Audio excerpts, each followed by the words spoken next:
Strap yourself in, because we're set up, switched on, and ready to go.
And listening to Chris and Leicester LTIDtv on YouTube and your favourite podcasts. And now, here's your host.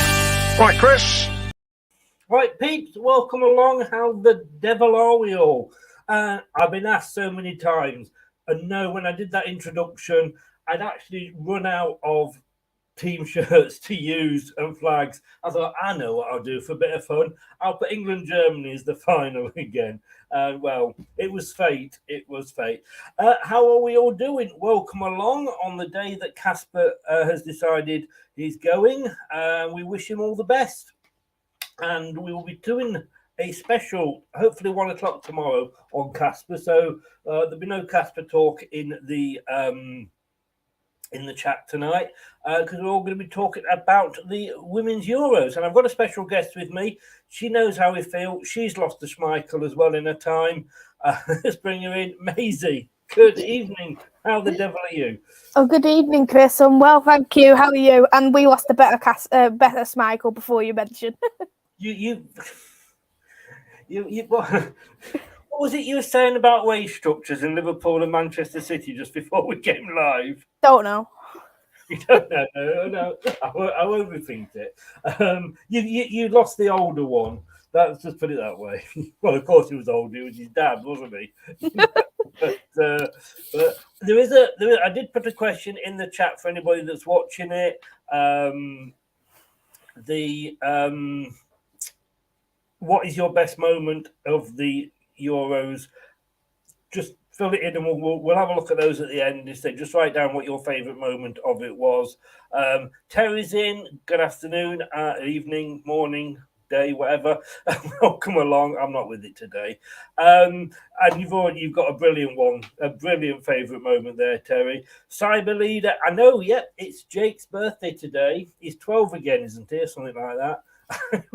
I was just on his channel, which is why this was supposed to start at 7. I did go on his channel. His dad sort of said, "Can I just go on and say happy birthday?" And you know me, anything for children in need, I'm there. So he says he's not listening to this. He's doing his own show. Cyber Leader says, "Hi, Maisy." Hi. Are you on Apple Podcasts? Yes, I am. I'm on all the main podcasts. Basically, Leicester Till I Die. If you search that, you should be able to find us on the podcasts. Maisy, first of all, congratulations on the new job. Thank you. You've been there a week or so. Is it going well? Yes, second week so far. It's going all good. It's definitely a completely different environment in a good way, let's just say. Yes. Yeah. Well, hopefully you continue to enjoy it. A big supporter of the women's game. You're going to be joining us mid-September onwards, when we do a weekly Women's Super League review, Mondays at 9. But until then, just tell people where they can find you. Your link is in the chat below, but just tell people where they can find you. Yeah, my YouTube channel is Devils United. I do Manchester United content on there for men and the women's football. I was waiting for the 2_ one. I'll do that one later on. You've got to admire Maisy's underscores. That's all I'm saying. That is all I'm saying. She knows what I mean. Right, let's get into this.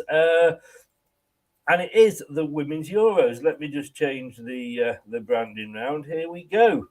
Oh, we might lose a bit of it. I didn't realise my bottom bit had come up so much, as the actress said to the Archbishop.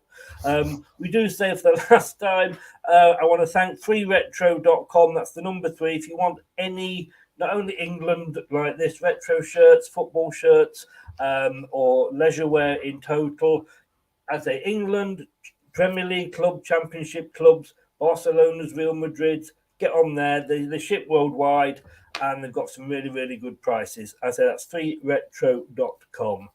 So, Maisy, I mean, it's home. I mean, well done to the ladies. It was so good, the fact that, you know, the men were obviously out working, that when Amazon delivered it, the ladies had to take it. I'm joking, ladies. I'm joking. I mean, it was 3 weeks, and for me, I hadn't really sort of followed women's football up until that point. But to be honest with you, it went too quickly for me. Mm-hmm. Yeah, the competition was superb. The first internationals of the women's I watched was the World Cup. What happened around 2019 time? So Right. that was the first time I actually started watching international football. And when I look at the squad, what England had for the 2019, and you look at it now, there isn't actually too many changes. Which is why you look at that starting 11 what England had against Germany. They had and the World Cup, 9 of their players were under Phil Neville, were starting under Phil Neville. Wow. Who was in that starting 11. So I look at it and think the manager, for me, she was that missing key of what England needed, that determination of a manager, that winning mentality of a manager. With 2 different countries, 12 games, 12 wins. It's just absolutely superb. And unreal, you know. I think if we didn't win on Sunday, we wouldn't have never have won it. No. I mean, obviously, everything was going in our favour. I mean, I'm going to talk about Serena later, because I think she's an amazing manager. As I just said then, on hi to Jordan and David, welcome along. I was on Jake's channel just wishing him happy birthday before I came on, and he'd got the ex-player Jimmy Quinn on, and they were talking about the Euros. And I don't know whether I agree quite with this, but Jimmy was saying, let's put women's team into the FA Cup. And I don't think it is separate, isn't it? And they have their own FA Cup. Exactly, yes, you know. Theirs is the Vitality FA Cup, and you even get to see some of the championship of the women's game get shown. And I think last season, though, a lot of the women supporters were happy with how the FA Cup was ran for the women's game, because it was quite uneven, and like we never used to play at like Wembley. Our FA Cup final was the beginning of the following season, and people were saying they wanted the FA Cup just like the men's, but for the women's game. And after all the protest, it worked, and we did. Yeah, definitely. And I mean, like I said, I hadn't been a big fan of it. I got into watching this, and I had heard of Ellen White and Lucy Bronze. They were the only 2 that I had heard of. But to me, it just broke down so many barriers, and the fact that obviously it was at home, that helped. And again, we'll come on to it later, but there was record attendances. It's got the coverage, and I think finally women's football is coming out the shadows, quite rightly. And you know, Leicester, we got promoted last season. We changed managers, and we somehow managed to stay in the Premier League. Liverpool have come up this season, but it's got that coverage with Sky. This has all been covered by BBC, so anybody can sort of get on to watch it. This is the time for it now to kick on, isn't it? Yeah, definitely. There is definitely more coverage with the women's game compared to 2 seasons ago, because it gets shown on. It used to get shown on the BBC. It still does. So, say for instance, it'd be like the daytime, so the 12 o'clock kickoffs, it'd be on BBC, and then the late kickoffs would be on Sky for the women's game. And Ian Wright did touch on something. Well, I'll touch on in just a moment. But 2 seasons ago with the BBC, it never even used to get shown on BBC One and BBC Two. You used to have to press the red button to watch the women's game. Even that was lack of coverage because it never used to get like advertised, or you didn't see it saying, "Oh, we are getting this is getting shown, this is getting shown." Yeah. So a lot of it used to be missed. And even as a Manchester United fan, I don't have MUTV, but when you're getting MUTV showing a classic game of Manchester United over a live women's game, that really speaks to levels as well of that. It's so much lack of coverage. Yes. The Sky bought it. Barclays invested into it as well. It did bring up a lot of publicity, and as well, but now they've invested in the Championship, which is extremely good because half of them are semi-professional players. They do also have the FA player, what you can watch the women's game on. And what's good thing about the FA player is you can watch any game on there if it's Championship, WSL, because you probably have noticed even Leicester don't get coverage that much on the BBC and Sky, but you'll be able to watch them on there live. And as well as that, anybody in any country is able to access that. So if you're living in India, for instance, or you're living in America, you can access it and watch it live through there. That's really good news because I was wondering about that. I don't have Sky, but I do have a Fire Stick, so I'm able to watch the games. You know, let's just say that with a nod and a wink. I wasn't sure whether that would be the same for the women, but if it's on the FA player, that's great. And talking of America, Rennie's in. Good afternoon, Rennie. How are you? Welcome along. Terry says here, was listening to an American coach on radio. He was saying American national team, huge following. Local attendances are poor. So just a warning to England, you will need to get more at local games. Yeah. I mean, we know it's big in America. I mean, all joking aside, you know, you've only got to go back to Bend It Like Beckham. And I know it was a film and everything, but, you know, it's always been bigger in America than anywhere else. And that's, I suppose, why they're number one in the world. Yeah, they've got some... I think America is a brilliant team. I think they're getting on the older side now. So hopefully when it comes to the World Cup next year, or even the World Cup the next time round, it'll probably potentially work in England's favour in respects to that, because that was who knocked us out of the World Cup last time round. So we're going to want to do better in that respect. But we are playing them in a friendly around September, October time. So that is going to be an interesting one too. I do definitely agree about the local games. And Ian, this is what I was going to touch on about Ian Wright, because he was very unhappy that Arsenal versus Man City is the first WSL game of the season. It's on Sunday at 6:30. And what Ian Wright wasn't happy about is that it's in Arsenal. It's at the Arsenal ground. I don't know if it's at the Emirates or if it's at I think it's called Meadow something. I think I can't remember what it's called. The Arsenal women's ground, but the thing is, because it's on at 6:30 at night, people aren't going to travel. Like people who's living in Manchester, be a Man City fan, because of the transport, they would not travel to down to watch Arsenal, and they're saying it's poor decisioning from the FA, poor decisioning from the WSL, because you're not promoting people to want to go to the game. But I suppose you could say that about a lot of the men's games as well. You know, I mean, you know, we last season I think Liverpool came to Leicester on Boxing Day. There was no way, unless they were driving, they could get home. There was absolutely no transport for them. It's for telly, but I suppose telly brings the money in. So I totally get what Ian is saying, but I suppose as it gets bigger, television needs are going to sort of basically take over, I guess. Yeah, I think that's what I think another thing what they're trying to do, they're trying to work around the men's games, because what I noticed is that's when it goes on to Sky. Even more games get shown on Sky when the internationals are on for the men's. or it'll be on at 6:30 on a Sunday, because Yes. that'll be when the men's games are on. They don't get shown that late on a Sunday, so Right. it feels like it gets worse around that, and then putting on the BBC at 12, so you're not clashing too much into the men's game on BT. Yes. Renee, well, welcome. Let me put my teeth in.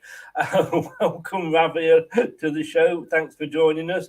Renee, yeah, I know Casper's left. We're not going to talk Casper in this one. I say 1 o'clock tomorrow. Myself and Ant, and possibly even Brad, will be doing a special on Casper. And Ravi said he hopes Arsenal gets beaten in that game over and over and over and over and over and over again. Welcome. I don't know if I said enough there. Evening, guys. Great to see women's football getting more coverage. It is.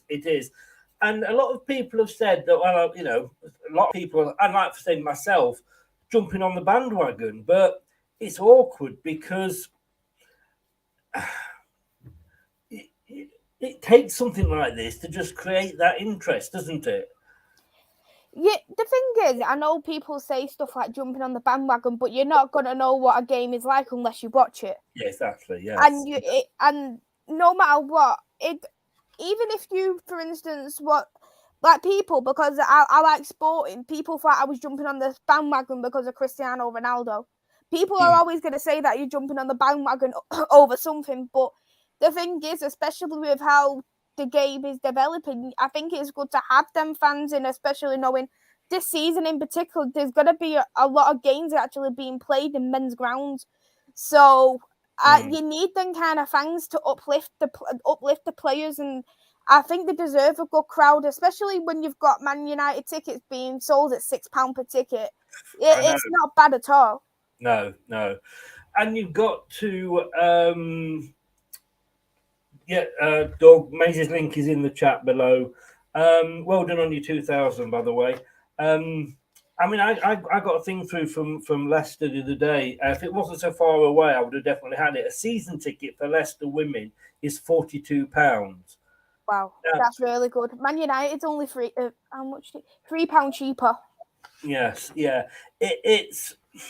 I can say if I lived locally, and yes, I know there's less games, but it's going to get people in. And that's the thing. But yeah, say congratulations to Doe on congratulations, Doug. 2000. Most of them are Everton fans, of course, but we won't go there. So back to the women's, as we say. I mean, 31 matches over 3 weeks. For me, it did go much too quickly. It really did. We had 95 goals. That's just over 3 goals a match. Every 29 minutes there was a goal. Okay, I know, England probably bumped that average up quite a bit on our own, but it was entertaining. It wasn't boring. Did we have 1-0 at the most? I think even if that, it was just such entertaining football. I actually don't think we've had a 0-0, actually, if I'm thinking about it. And the thing is, what you will notice once you do start watching the WSL, it's very, very rare you do see 0-0s in the women's game. They always tend to have a goal, if that's going to be a goal with a clean sheet or multiple goals. You'll hardly ever see a clean sheet. I think Man United, a 0-0. I think there was only out of 20 odd games in the WSL, Man United only had 1 0-0 last season. Wow. So it just shows. It does. It definitely does. Terry says the Leicester goalie will make the England squad when fit. It'd be nice to have another England player in the team. I mean, and this is what I like again about the game. As you can see there, the goals that were scored all over. You could not sit down late for a kickoff because you're going to miss a goal. I mean, Finland, with straight from the kickoff. The first time the opposition picked the ball out there was when they took it out the net. And if you look as well at the 40, straight after kickoff as well, 46-60, you say you couldn't dare miss it. Yeah, exactly. And That's the thing. What you like to be in that little bit of suspense, and what I've liked at least every single team, even the ones you would never expected, had attacking kind of football in them. Minus Belgium. I say minus Belgium, actually. I know what you're saying with that but one. Even Iceland, you could see the attacking sense in them. And it's good to see because it makes the game so much more interesting. You look I look at a lot of them before 46 to 60. They could have been from 0-0s at half time or been down 1-0. Because we've seen it before, especially with England scoring straight away in the second half. Yeah. Over says here, and I'm going to agree with him 100%. Women's football is like men's football without all the cheating, time wasting, negative tactics, and sky high wages and ticket prices. What's not to love? I certainly enjoyed, and I think there was probably only possibly the Germany-France semi-final. But apart from that, there was no going to ground and trying to get a penalty. There was no rolling over 10 times, a la Klinsmann and diving in the box. If they went down, you knew they were injured. And it was a pleasure to see it. Yeah, it certainly was. And it's very, very rare that you do see like diving, and you do know when there is an injury, when someone does fall, you know that it's legit, and that's what I love. I always say there's tweaks, and I think this is the first ever time as well VAR has been in the women's games, so it shows as well how far off are we from using actual VAR in the WSL. We don't even have goal line technology there, so that's going to be a tough one. It's a tough one at times for that as well. There's been goals what should have been allowed, but didn't, likewise. But it definitely is developing, and I do definitely agree with over and over again podcast regarding what the women's game is like. I do look at it, and what I heard was the lowest wages a woman footballer is on in the WSL is 20 grand a year.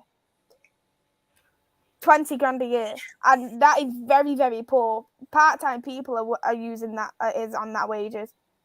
It's when you compare it to the men's, isn't it? And I mean, you could say, like with tennis, and I'm not being sexist or anything here, but women's tennis, they say, well, we want the same money as men, but men play 5 sets, women play 3. But with football, the women do just exactly the same as the men. I think it will get better the more coverage it gets, and it's got to build. It's that many years unfortunately behind, and I don't mean that negatively, but it just is in the progression of the game.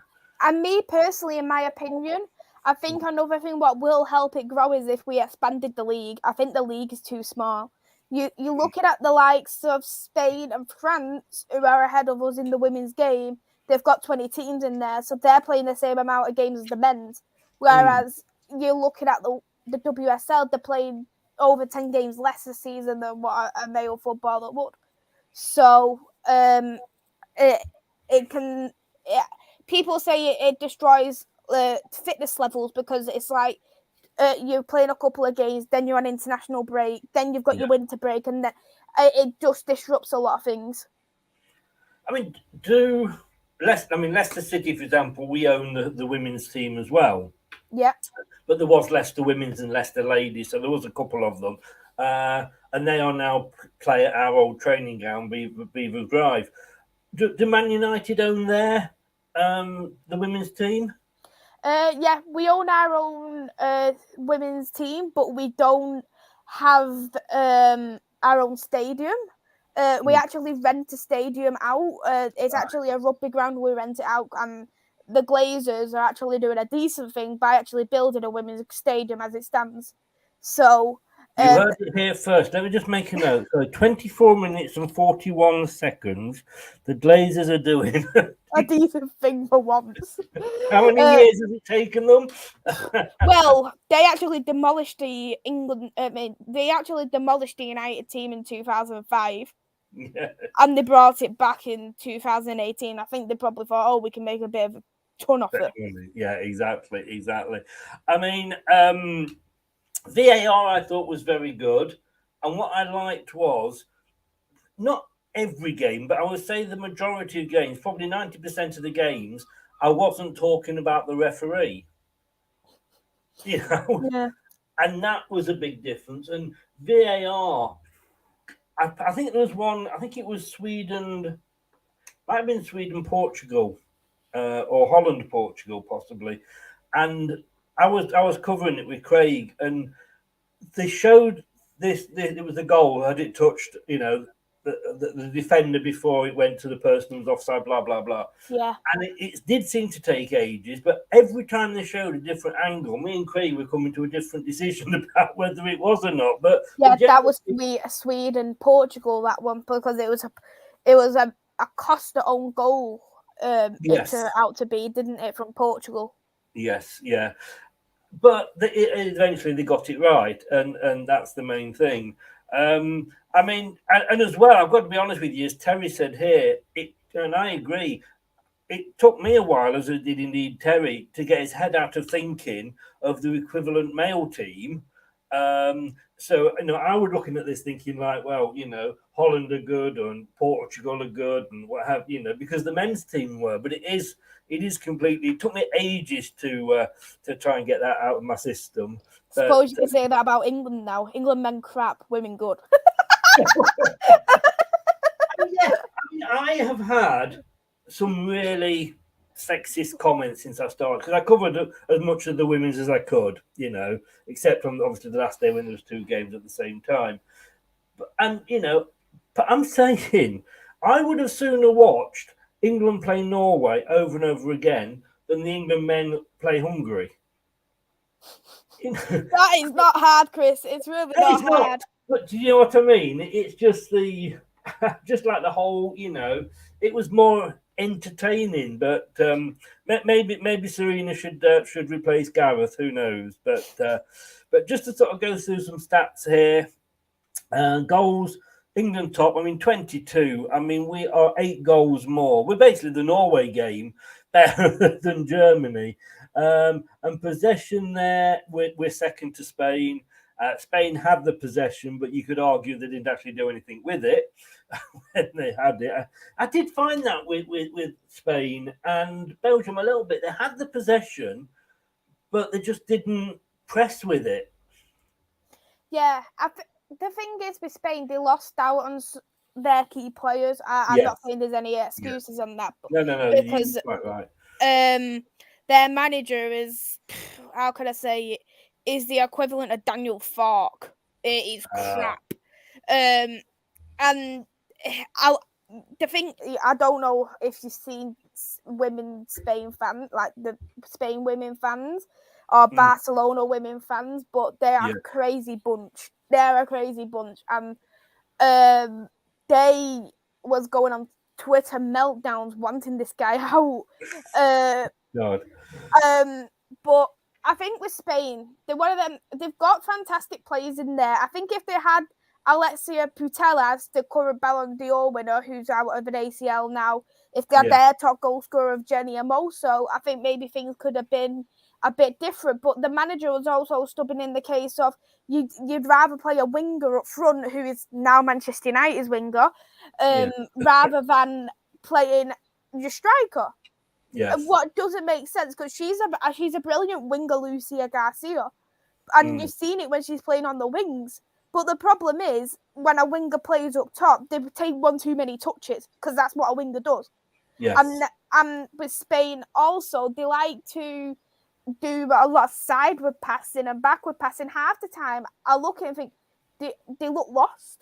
They really look lost. I agree. Like I say, I was just watching it, and there was so much possession, but it's like, just do something with it, Terry says here, as an aside, did you notice no yellow card for taking the shot off? I think she got a yellow card. I think she did get booked when she scored the winning goal. Get booked. Yeah, because the rules have got to be the same for the women's and men's game, haven't they? It's one set of rules. So she did actually get booked. It may not have shown it, but she did actually get booked. She said it was the best yellow card she's ever got given. Indeed.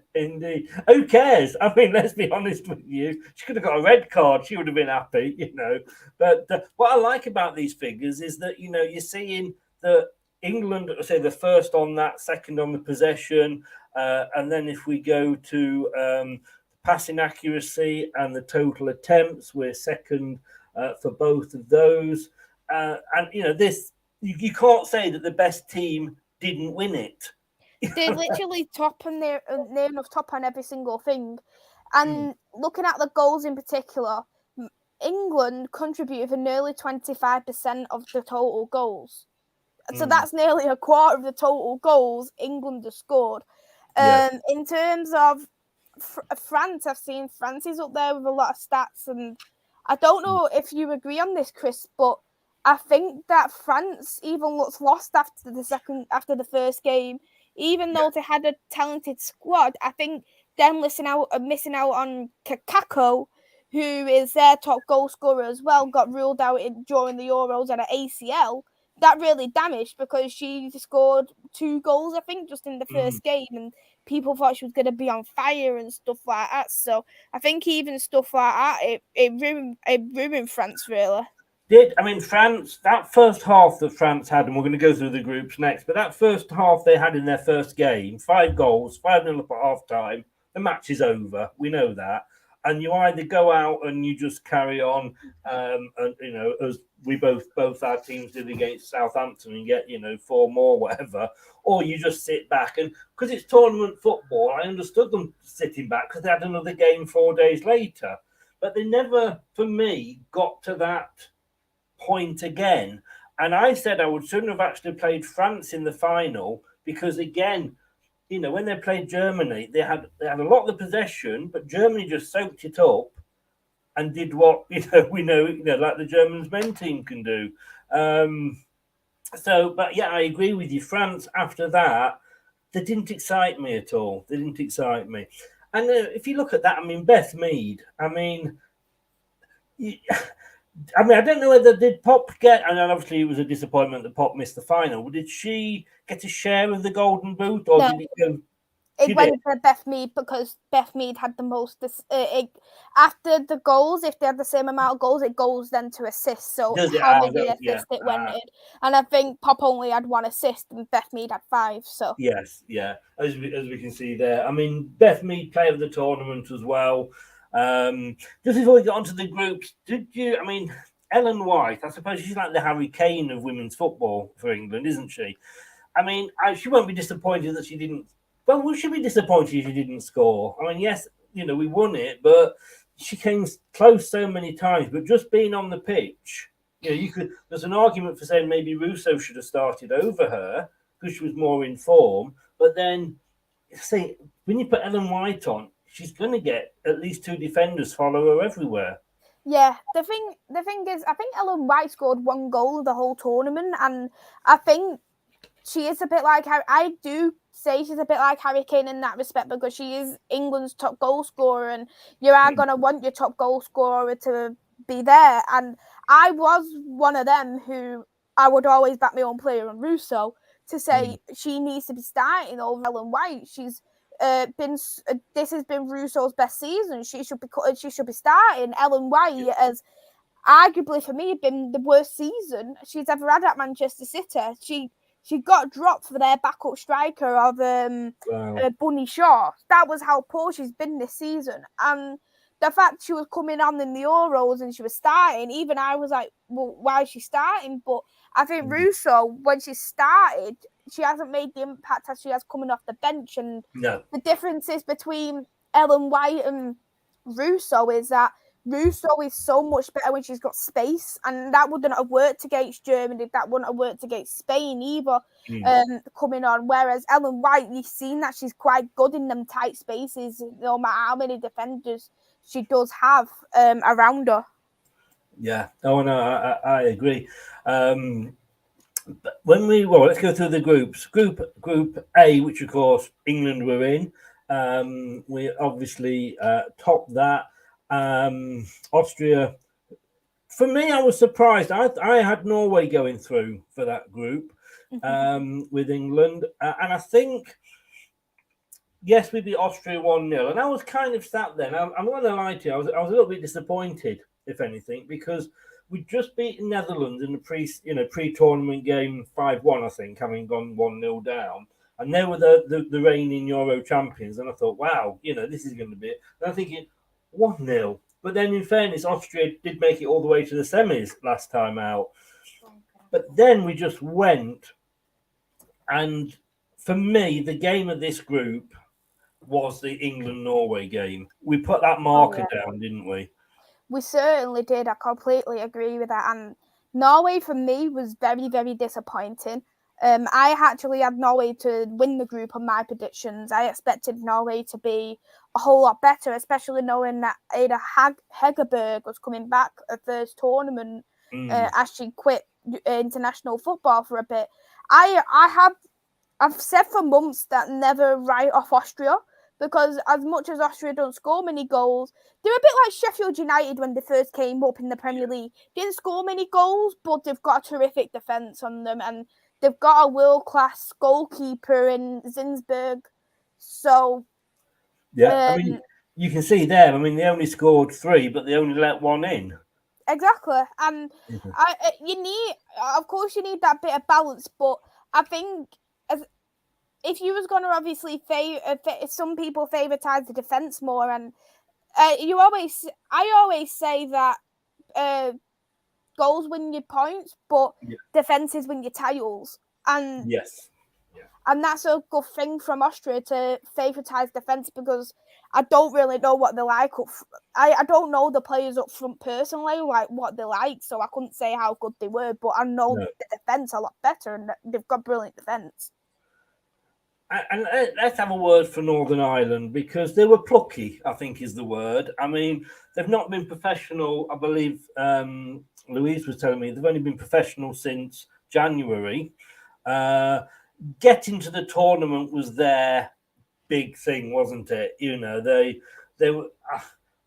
It would have been nice for the fairy tale to continue, maybe them go through, but their time will come, I'm sure. But it was great to see that, wasn't it? It was great to see them there. And as I said, for me, I think getting to the final was their finals, if you like. Yeah, it was their first ever tournament, Northern Ireland on international. They've got semi-professional players. Northern Ireland's goalkeeper played for a university team. That I think they've only got, like, out of the whole team they brought through to the Euros, they've only got 3 or 4 professional players, and the rest are semi-pro. And I think the one who plays at the best club is Liverpool and Durham. So you look at that and think a newly promoted Liverpool in a championship, Durham, is the best players you've got, and the rest are semi-professional.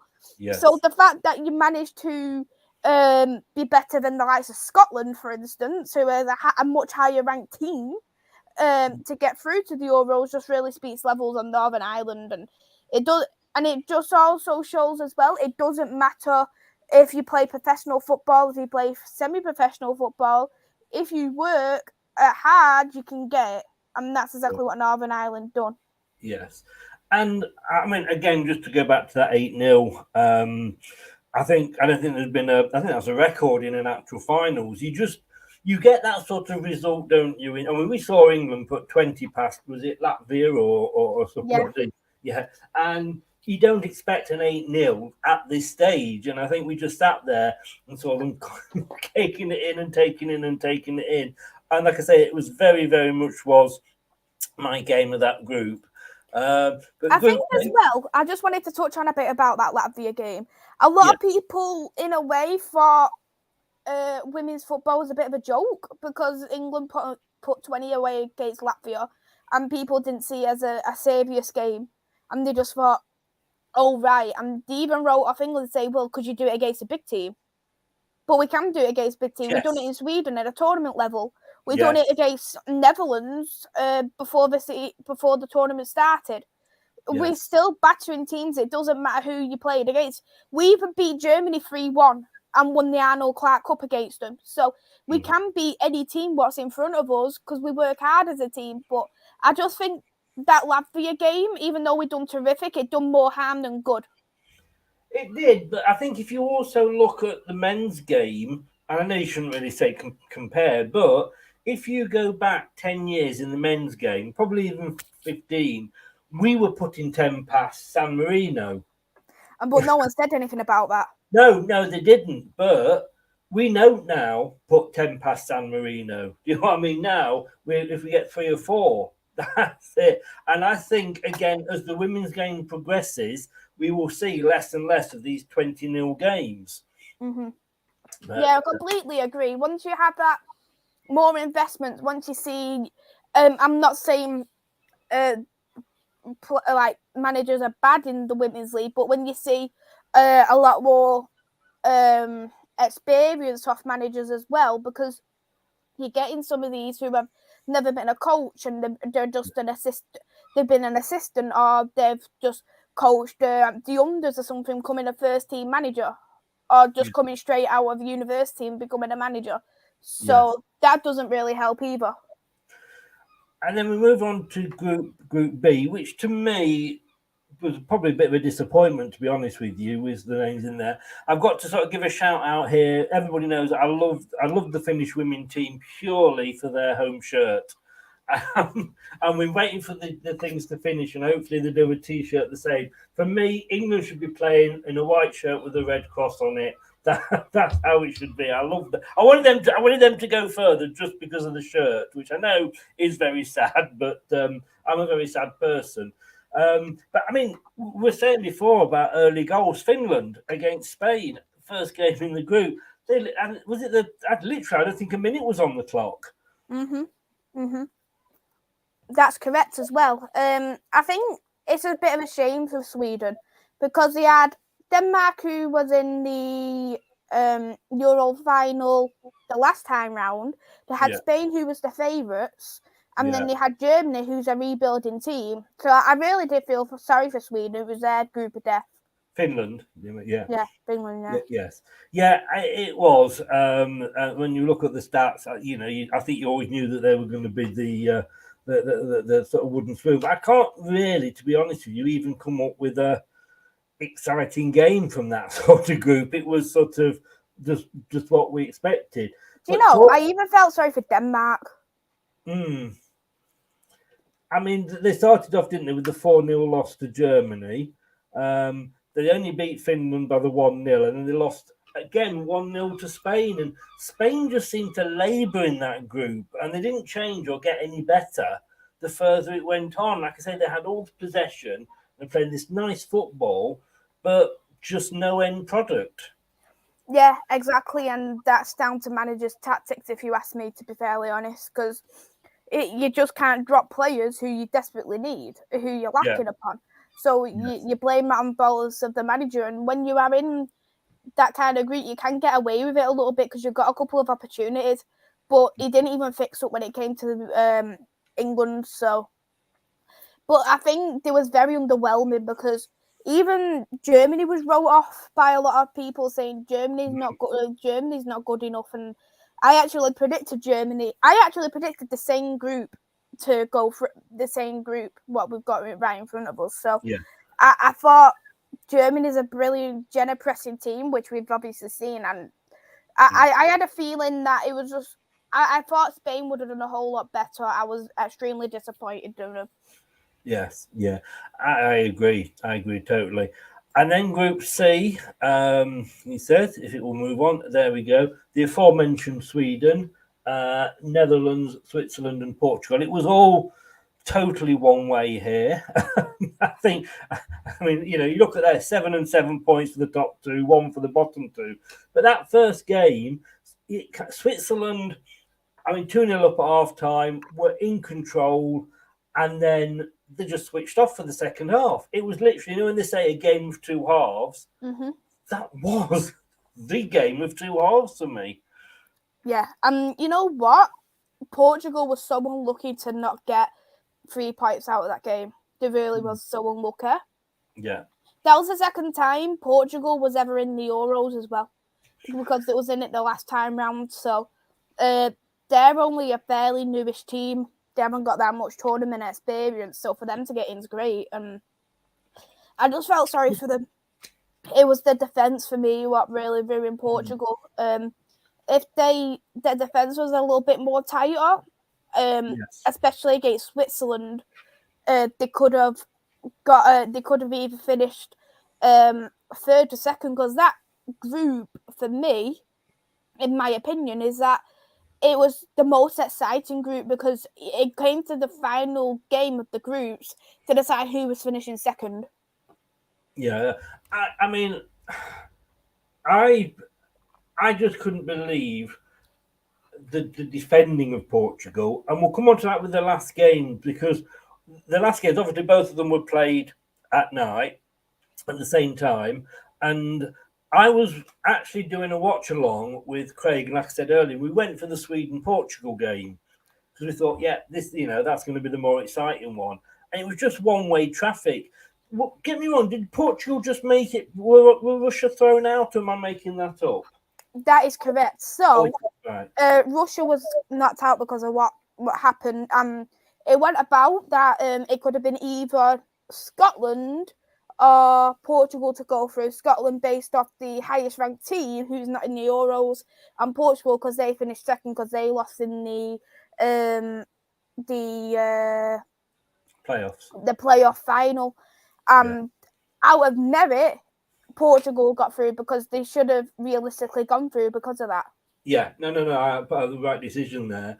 But we were watching that game, and I'll be honest with you, it was like watching Leicester from last season, because every time Sweden got a free kick or they got a corner, Portugal conceded. You could see it happening. They had this zonal defending, but I saw a Portuguese defender in a zone with two Swedish players behind her, nobody picking them up at all. The the corner came in, they just jumped up and scored the goal. I'm like, wow, and at 4-0, we thought, like, oh, come on, I'm going to swap over at half time. And we did. We actually swapped over to the Switzerland game. And as soon as we switched over, Netherlands went 1-0 up. Switzerland got it back, and then the last 5 odd minutes and into injury time or stoppage time, I've never seen so many goals scored that late since Leicester played Tottenham last season. Mm-hmm. Yeah, I didn't watch the Netherlands Switzerland game because I watched the Portugal game. Well, did you go to the Portugal game? No. Oh, right, you were no. Well, I went to Sweden. I went to Sweden versus who did they play in the group? Switzerland. No, they played. It was a knockout game. Sweden versus Belgium, and I went to the Netherlands game as well.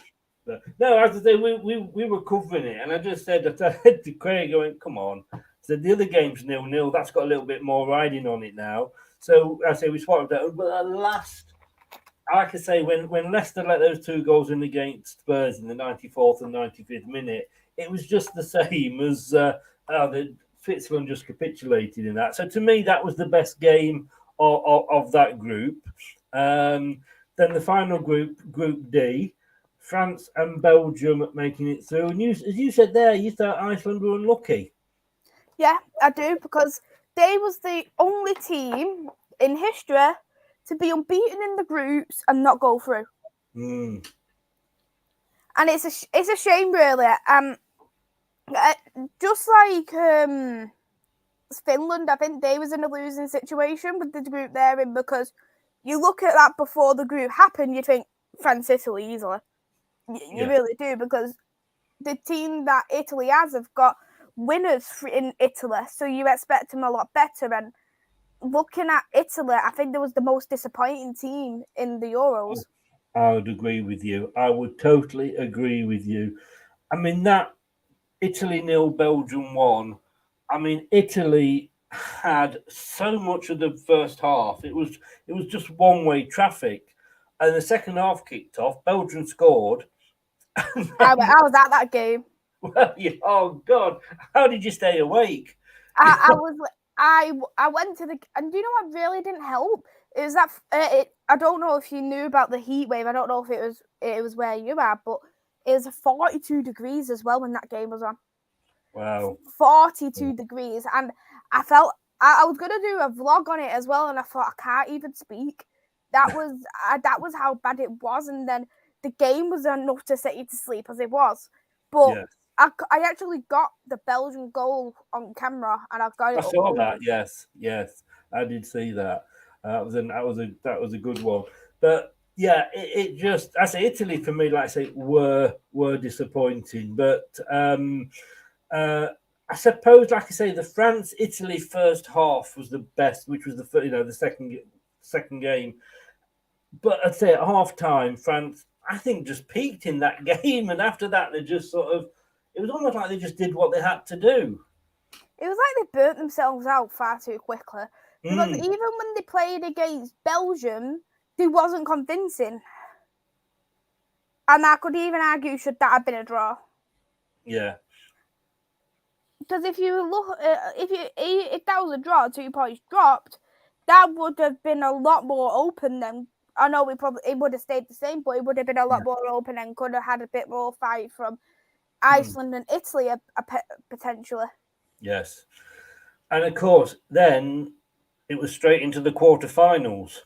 I mean, England. I mean, that was the one game I was actually worried about England in, because I said if Spain get a goal, I don't think I could see us scoring at the time.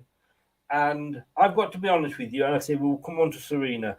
That Serena Reguilón has got more balls than most English male managers or Premier League managers, because she took Ellen White off. Yep. And she took Beth Mead off. Yeah, she took Frank Kirby off, and she took Rachel Daly off as well. And you're like, wow. Could you see Southgate doing that with like Kane and stuff? No, and I did that. And Lou was saying that is one thing. She is not afraid to make the big decisions. And my God, she made the right decisions. I mean, Ella Toon's goal was good, but Georgia Stanway, if that had been Ronaldo or Messi or Harry Kane, they'd be talking about that for 12 months. Probably, but Russo's got a lot of publicity, what I was happy about. I know we'll touch on that a bit sooner, but Toonie on fire. Toonie's on fire. That was literally what we sang, us Man United women fans all season, because Ella Toon was on such good form. You could just hear the crowd, Toonie on fire. Toonie on fire. You just hear it for about 5 minutes. But Georgia Stanway, it was a terrific goal. I do have a mixture of views on Georgia Stanway, I must be honest. But I think once Spain scored, they switched themselves off. And when it did come to the extra time, unlike Serena, they didn't have a game plan of what they wanted to do. They didn't have that time management, what England had. And we had the fresh legs there of, for instance, Alex Greenwood, who I consider probably our best set piece taker and our best corner kick taker, as much as I don't like her because she betrayed Man United.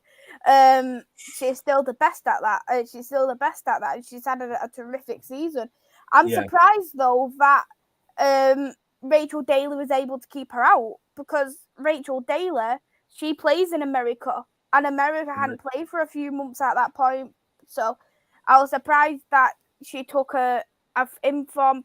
was playing an informed player to have a player who had the best ever season and kept her on the bench. So it really shown what Rachel Daly was doing in training. Yeah. And I think the next two probably went to form. Germany beating Austria 2-0, Sweden, thank God, beating Belgium 1-0. I don't think I could have watched Belgium go any further in this competition. But France, Netherlands, I mean, it was a penalty that sort of, I think it was a penalty, wasn't it?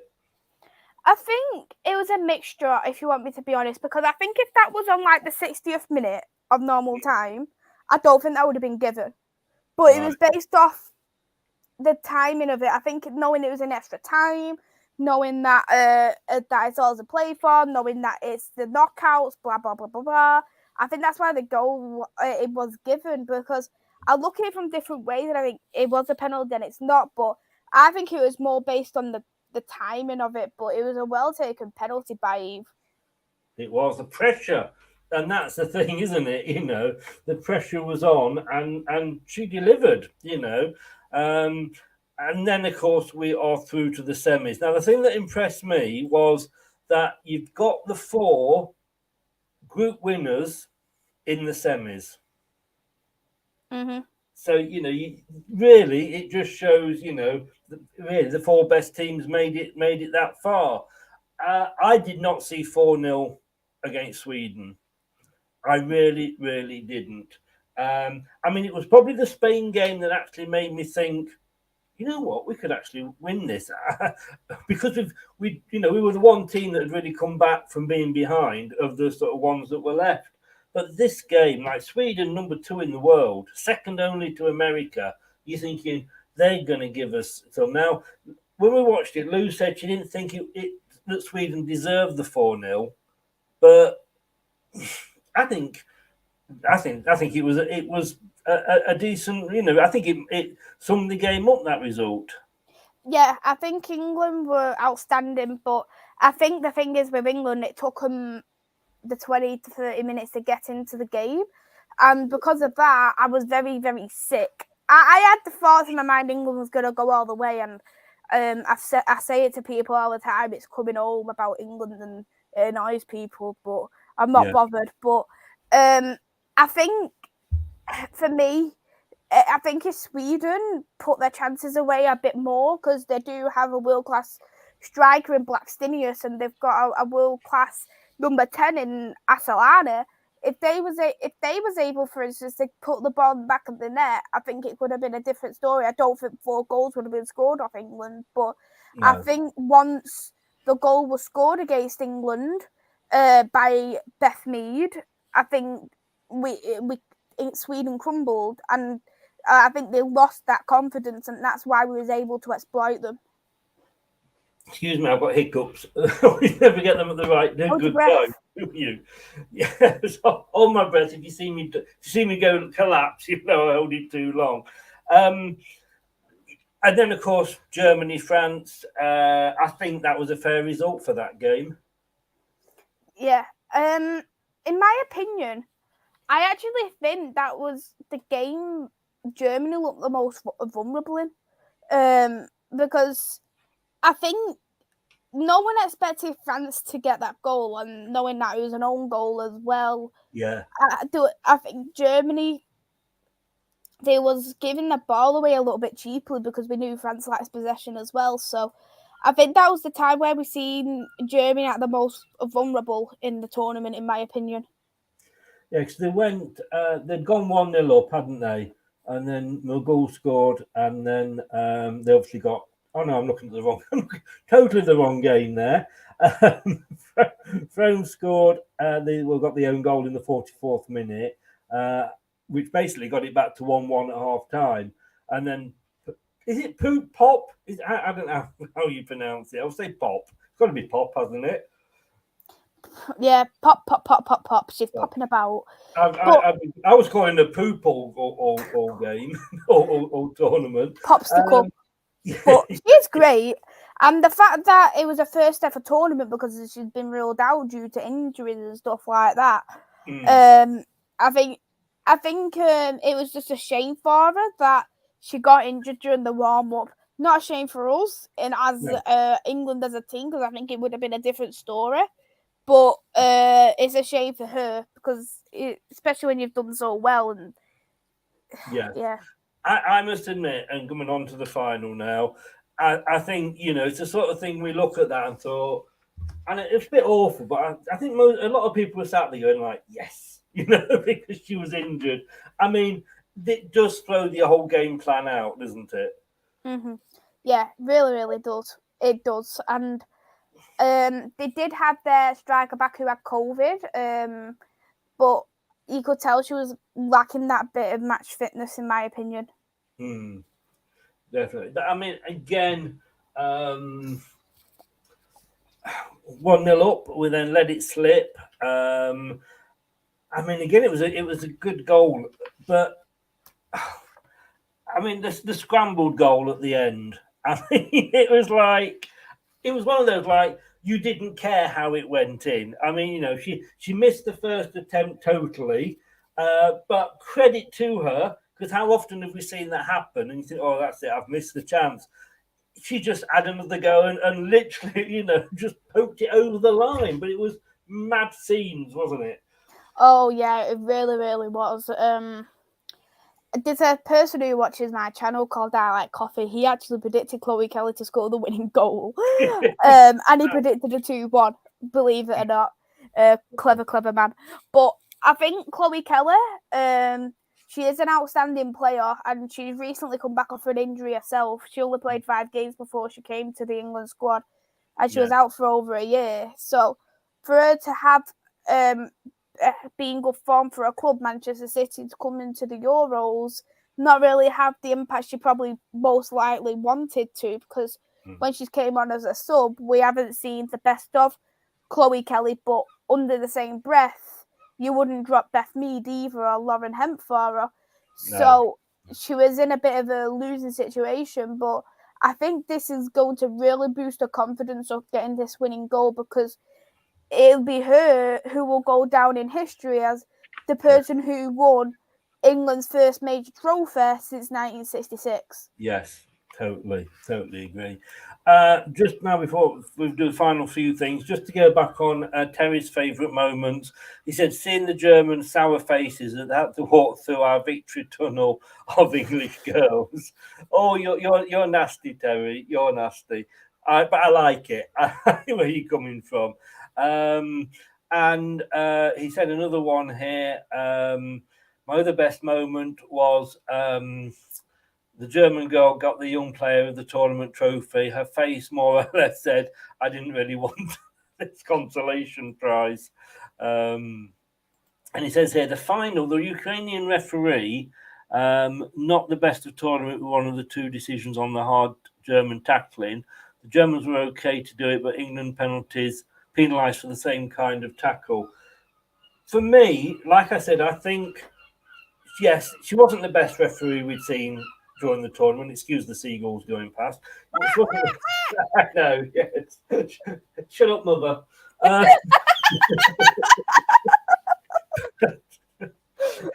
Sorry, she's dead. She won't know. But I think because the let's face it, we always say the referee has a good game if you're not talking about them. And there were so many more games where we weren't talking about the referee. And I think that let's say it was disappointing, but at the end of the day, we won, you know.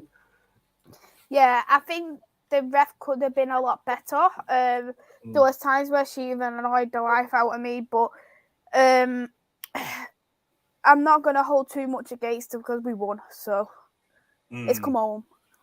It has. Exactly. And I was sat there going like, come on, just remember who's helping your country here. Give us a free kick. She was a bit whistle happy, wasn't she, really? But like you say, at the end of the day, who really cares? Lucy, that's a good question from Ravi, because we were saying about, I know you've answered it in the chat, but how long has Lucy Bronze got left in an England shirt? And you said, how old is she? Because 30. 30, and you think she's got another 2 tournaments in her? Yeah, I do. I think with Lucy Bronze, she's one of the best fullbacks in the game. I think she's absolutely outstanding, and she's brilliant. She's one of them what you would like in a fullback in terms of she's brilliant defensively and brilliant at going forward, a lot better going forward. And I think now she's going to Spain, getting a lot of game time as well. That will only help her a lot better in her favour. She's already basically won everything as it is. So I think she's just wanting to go different countries, style it out. World Cup's next year anyway, and then the Euros is going to be in 3 years' time from now, because they delayed it by 1 year due to COVID. I think she's going to make it till she's about 34, 35. If Jill Scott can make it till that age, so can she. The same question about Ellen White, and it's only because those are the 2 names that I knew from a while ago, and I'm like, oh, they're still playing. Has Ellen White got any more tournaments in her? I think probably just this World Cup, the next World Cup. To be honest, Right. she's 33 now, and for me, she isn't the Ellen White what we've seen in the past, and Beth England, who you obviously didn't see much out of, or you didn't see anything out of in the tournament, and Russo, they're the ones who's going to succeed her. And we did no two better strikers than them two to succeed Ellen White. I just think that there has been times with Ellen White, especially the amount of times she's offside. I think for me, sometimes she isolates the play with how she plays. So I think we need to look forward, obviously not for this World Cup coming ahead, but for the next 5-year plan, for me, in my opinion. Yeah. I did say, to me, Ellen White is very, very much like a Jamie Vardy.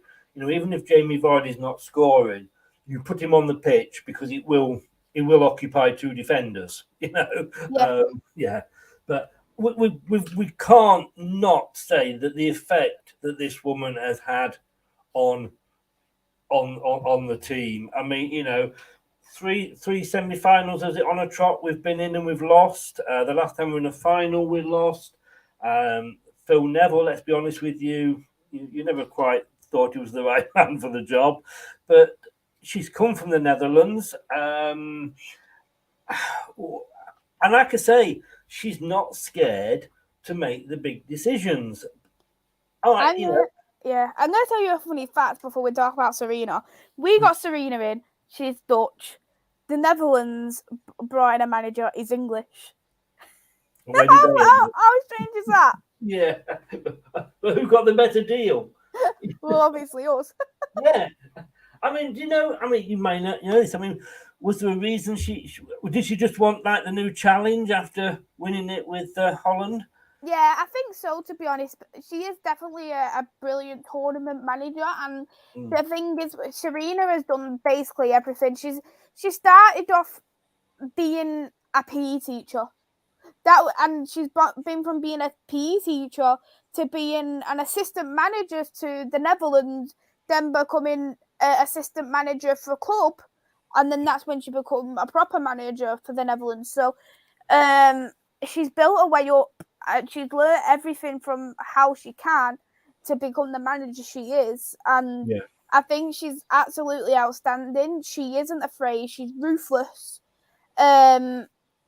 She learned that's correct. She did learn a trade in America. And for me, we're so lucky to have her. She said when she joined England, I have come to England to win trophies, and only a winner will speak like that. Yeah. She got Netherlands to their first European trophy, the Euros. She got them to a World Cup final, which they lost to with America, and then she come to England. She won us the Arnold Clark Cup. She's won us the Euros, so she's won us 2 trophies in 2 years. Yeah, like I say, I just can't speak, too highly of her. She's not one for showing her emotions, though, is she? I don't think I actually saw her smile. I think the first time I saw her smile was when the whistle went in the final and we'd won it, and she was having to get out the way as a senior player just sort of descended towards her. She's smiling there, obviously, with the trophy. And I must admit, call me old sentimental if you would, but when we lifted that, there was a tear in my eye. It is great. And what I love about this, as we've said so many times, is the fact that the BBC got behind it and covered it. I think there was only one game that you couldn't get on one of the channels, but it was obviously on the red button. And we had this time and time again.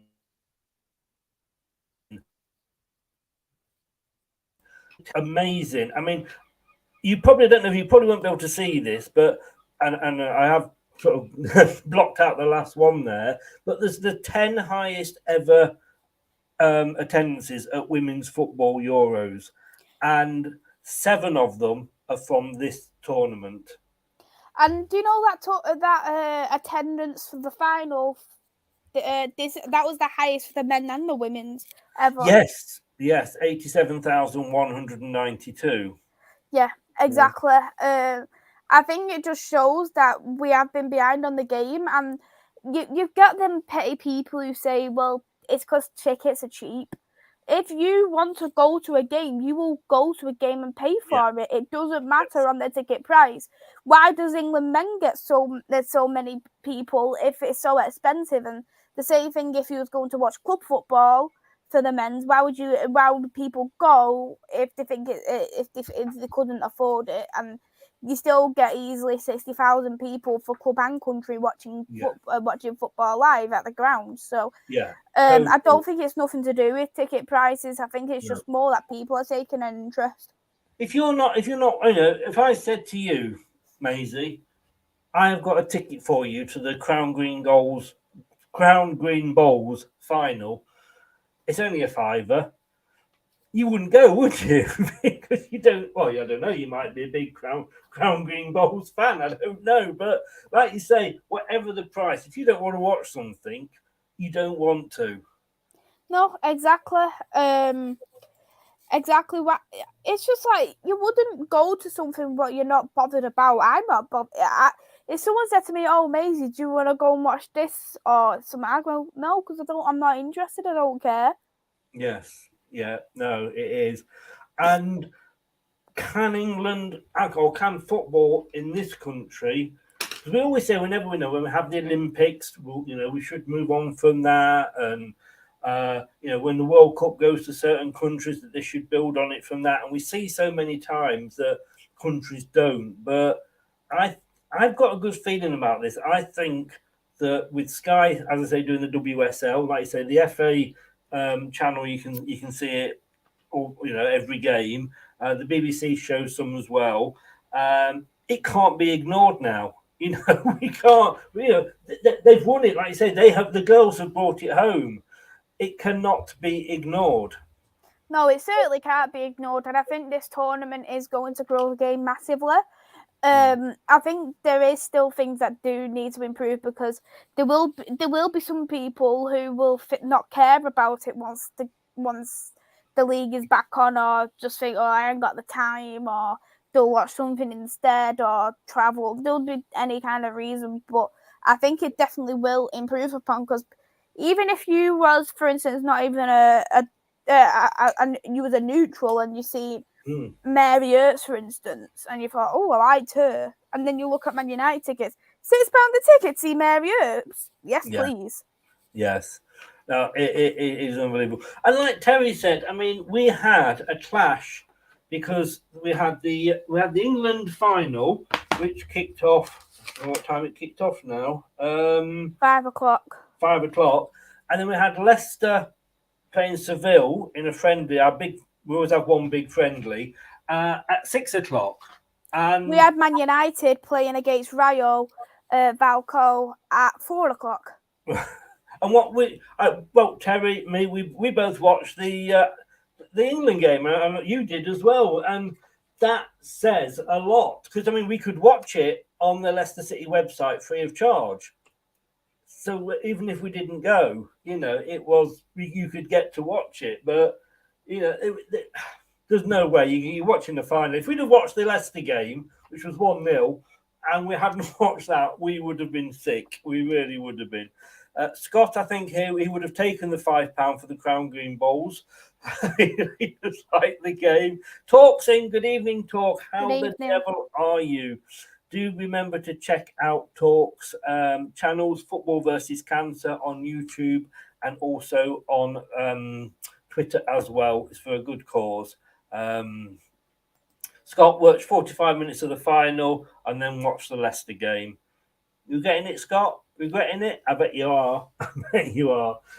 Maisy, I mean, I've got to say to Lou. Lou's still sort of got the old COVID virus. So she's not been able to join us, but she didn't. She said it would be England-France in the final, but she did pick England to win. You did, I think, on yours. Did you pick it? I'm sure you picked England to win, didn't you? Yeah, I didn't bet England to lose at any point, to be honest. I mean, it's just been absolutely amazing tournament, and like I say, there's no jumping on the bandwagon because I think you need this sort of thing to. Terry's off. He says goodbye. See you at 9:30. Like I say, it's going to get other. If he gets us as YouTubers covering it, that's going to help as well. It is. Yeah, definitely will do. It definitely will do because there isn't many channels who cover the women's game. They either just cover the men's or just cover the women's. I know a United channel, all of United don't know cover both, but on different channels. Yeah. Whereas with the channel I had, that was the only my channel was the only channel that I knew that covered both on one channel. Yeah, I think Beyond the 90 have a sort of a separate Leicester show as well for the women. But apart from that, I don't think any of the others do anyway. Maisy, thank you so much. We are going to be back at 9:30. I'm going to be back with Josh. We're going to do our Premier League predictions about where we think everybody will end up. Somebody did say when I said that in the chat in the show I did yesterday that United would get relegated. I don't think we're going to put you that far down, Maisy. But where have you done a prediction yet? I have done my predictions, yes. And where Man United and Leicester? Where did you have us? I'm gonna get my table up right now because I got it on my phone, so I could keep track of it. So, I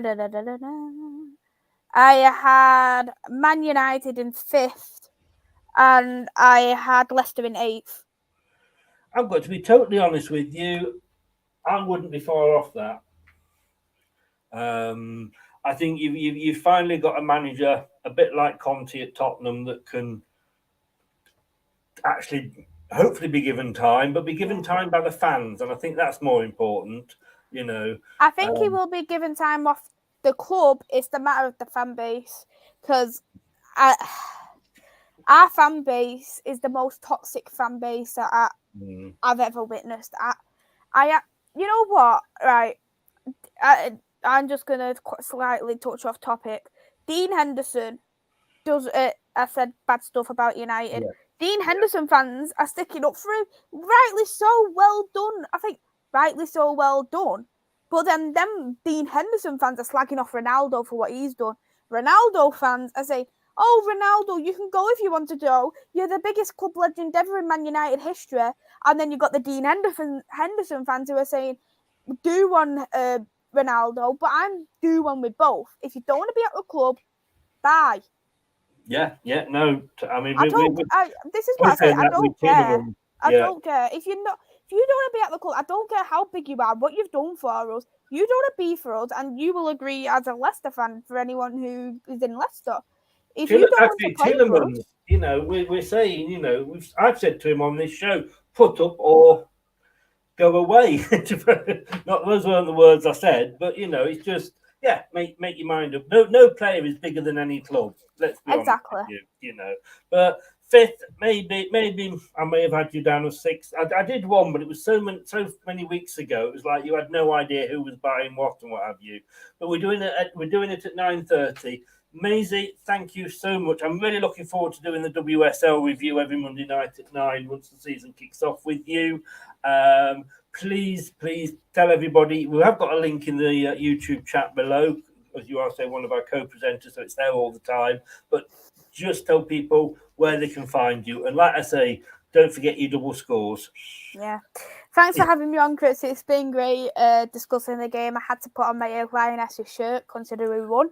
Well, to be honest with you, I did think it was a Dutch shirt. Oh, look, it's our away shirt. Is orange our away colour? It's coral. Oh, of course it is. Coral, yes. It's like our away shirt last season. It wasn't green. It was mint.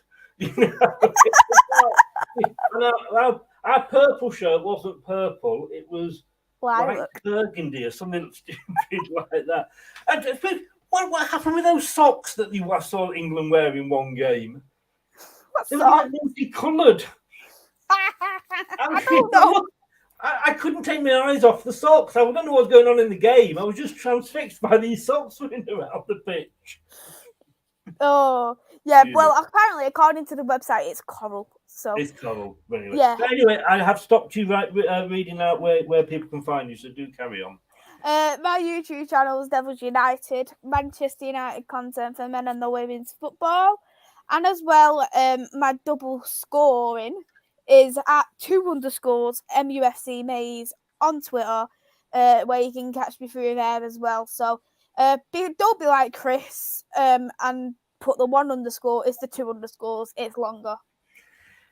But when you sent me the link, it looked like the two are joined together. Well, it is joined together, but it's longer than the 1_.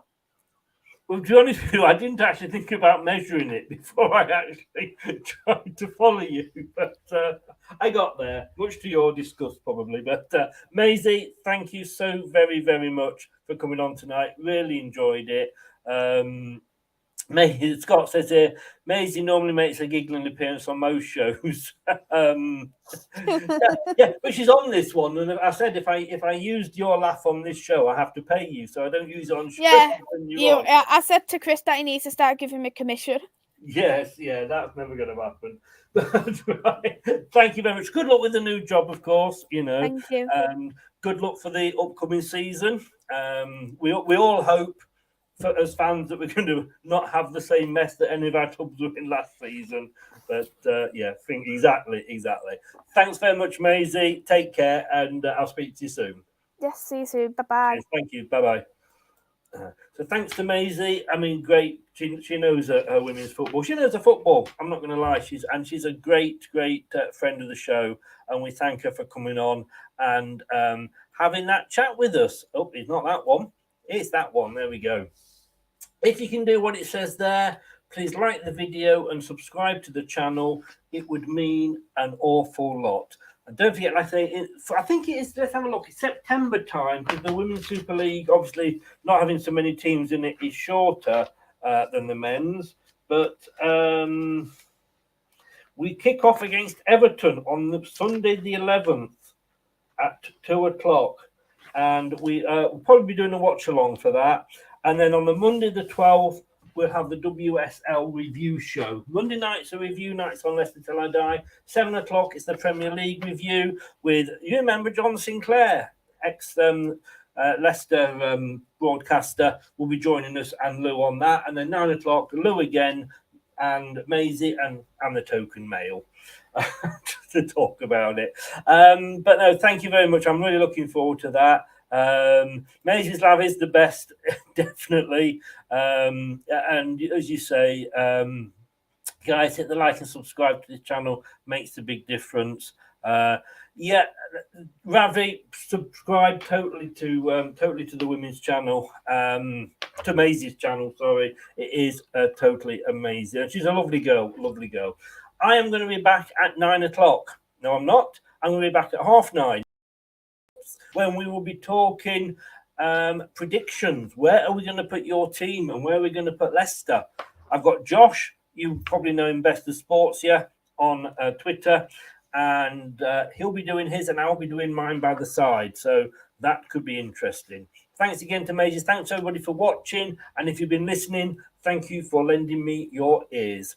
Take care. See you in 34 minutes, guys. Remember what I say. Don't do anything I wouldn't enjoy. Goodbye now.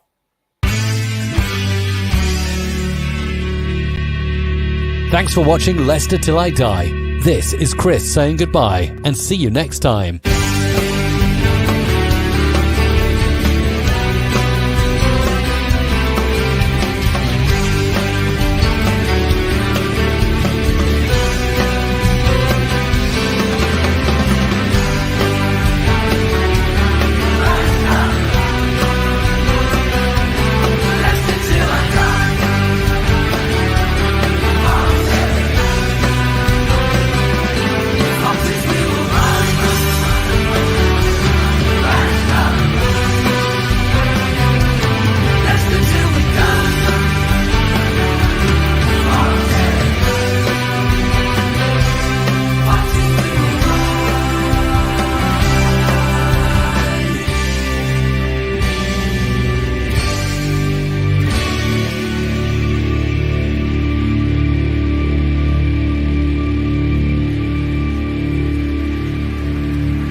Thanks for watching.